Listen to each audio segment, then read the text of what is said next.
Hi everyone, this is Viptak and I'm back with my tutorials. Well, in my last videos I had explained how you do the basic usage of a digital SLR camera.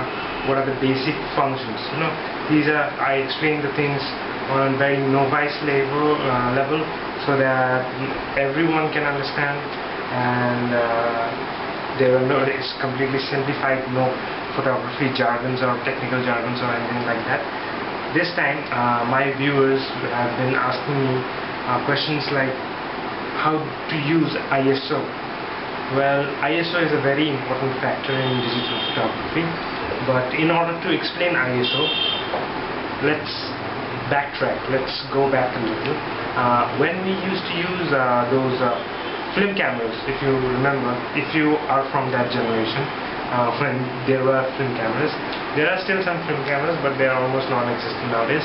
But when we had film cameras, I remember shooting film cameras when I was quite young, and I was a kid back.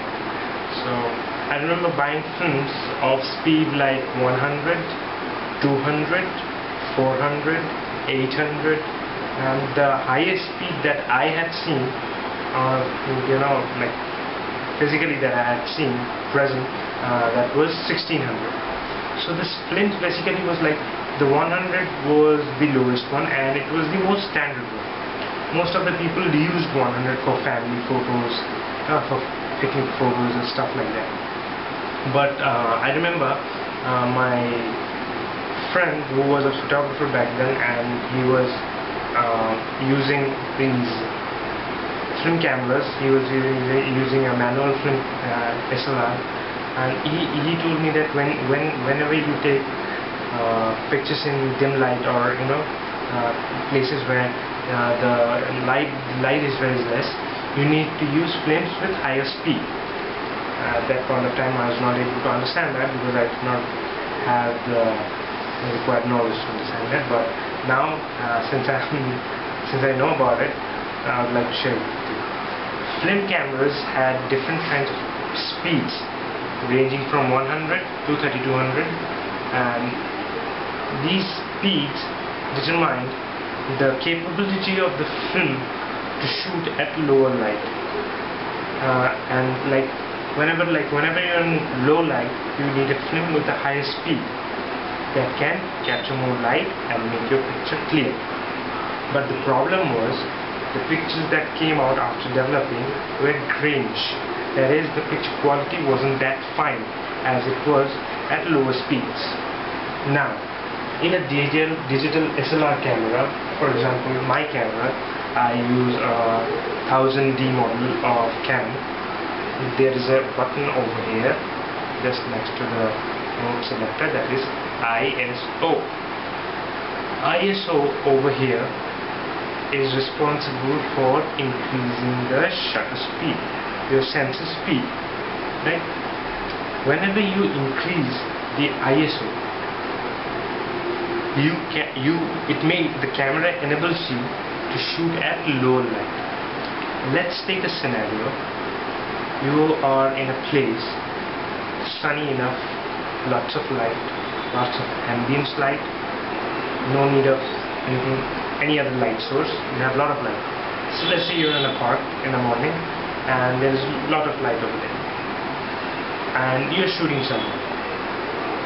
Depth of field, aperture, shutter priority, aperture mode, I've explained all of these things in my previous videos. Now ISO, in places which have proper lighting, which are properly illuminated, where you have adequate light, you are supposed to you're supposed to keep the ISO minimum over there, that is 100 in case of this camera. In some other cameras it is as low as 80. So the lower the ISO is, the greater is the picture quality, the better is the picture quality. In a picture with very low ISO or the least ISO, you'll see the clarity is very high, the picture quality is very good, it's very fine. You can say it's a super fine picture. But I have queries, like people ask me, my viewers ask me, that whenever we are trying to shoot at lower light, suppose someone is shooting indoors in their house, and they do not have proper illumination. Maybe the light source is not as powerful as it should be for the photograph, and they're saying that whenever we're taking a picture in the aperture value mode, or the shutter priority mode, or in the manual mode, for these three modes, in automatic mode the ISO is automatically determined. So whenever they're trying to take pictures in these creative modes, the problems that they are facing is that the picture is becoming blurry. Maybe someone is moving and the picture is becoming blurry, that person is becoming blurry, their hand is shaking a little. That's very natural, when you're not using a tripod and you're shooting. And even your model, your model cannot be completely still. Suppose you're shooting your family members and there is constant movement in them. So your objective is to capture the moment, right on time. You're not supposed to make them artificially wait, give artificial expressions and make them wait. Then you just want to capture the moment. So for that, what happens? The problem is your ISO is kept at minimum. Suppose there is a situation, like I told you before, you are inside a room, the light source is not as powerful as it should be, and you want to shoot a picture.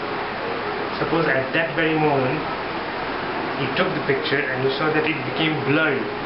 The shutter opened, and it took some time in closing down. It's like click, clack. This is basically what happens. It's like click, clack. It's not click. It's not just a click. It's click, then a clack.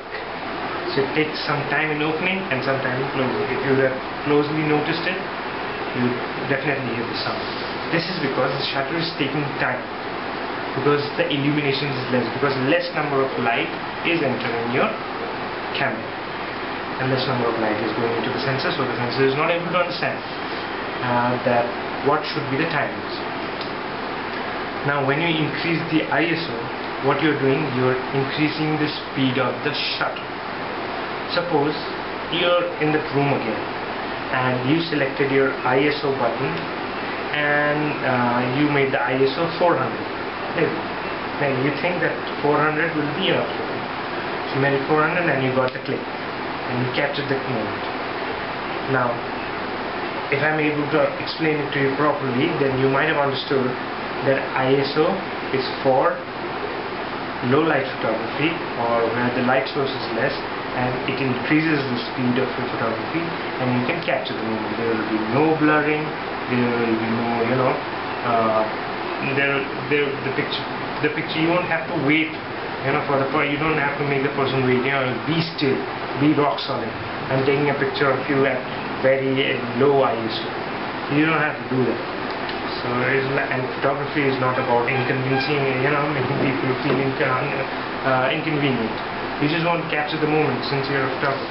And for that you need to know the technicality, and that is ISO. That is when ISO, and the basic thing that I'll tell you now, when ISO is very less, when it is least, your picture quality is excellent, and you can afford to keep your ISO very less when you have proper illumination. Suppose you have proper lights, you have proper lighting. Suppose you're doing portrait photography inside your studio and you have proper light, you have a proper softbox, you have a reflector, you have proper ambience light, you have proper background light and everything. So over there you can take a meter reading with your light meter, or you can take a meter reading or the reading on your camera will show you, and over there it will show you that it's perfect, and you can set the ISO at least, and you can take the picture by mounting your camera on a tripod, or taking it out and holding your camera and taking a picture. But in places, suppose you're in a wedding, or suppose you're in a party where you want to capture the feelings, the expressions, the spontaneous expressions of people. So what you need to do over there is, like, you see the availability of the ambience light over there, and before that, like when you see the ambience light, you make an assumption that if the light is more than adequate, then lower ISO is good, your picture quality is going to be fine. But if the light is not at all adequate, then increase your ISO to 200, 400, 800, maybe 1600 as per your requirement. But in order to understand these requirement part, you need to go out with this baby and experiment. See, when you are in your room, suppose whatever this is how I learned photography.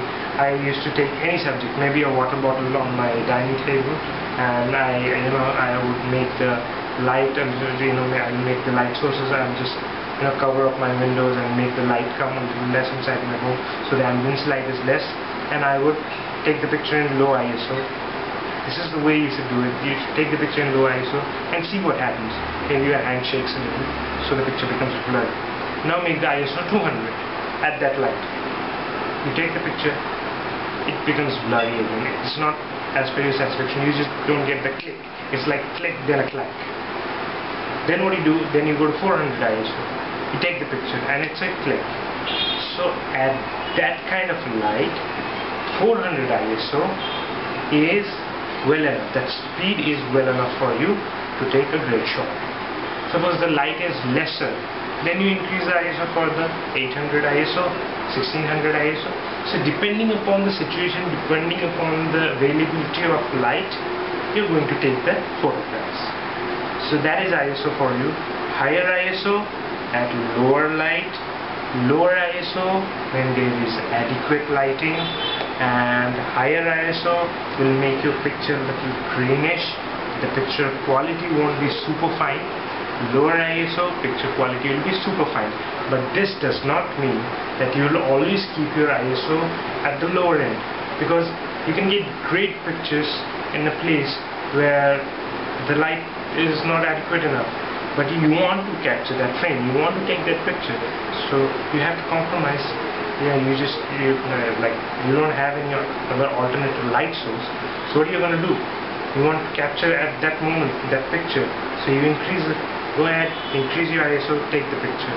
Maybe the picture will become a little grainish, the quality won't be super fine, but you are able to capture the frame that you want to capture, and you come up with a beautiful picture. So don't hesitate in increasing your ISO when the light source is less. This is the reason why ISO is given to you, so that you can do low light photography.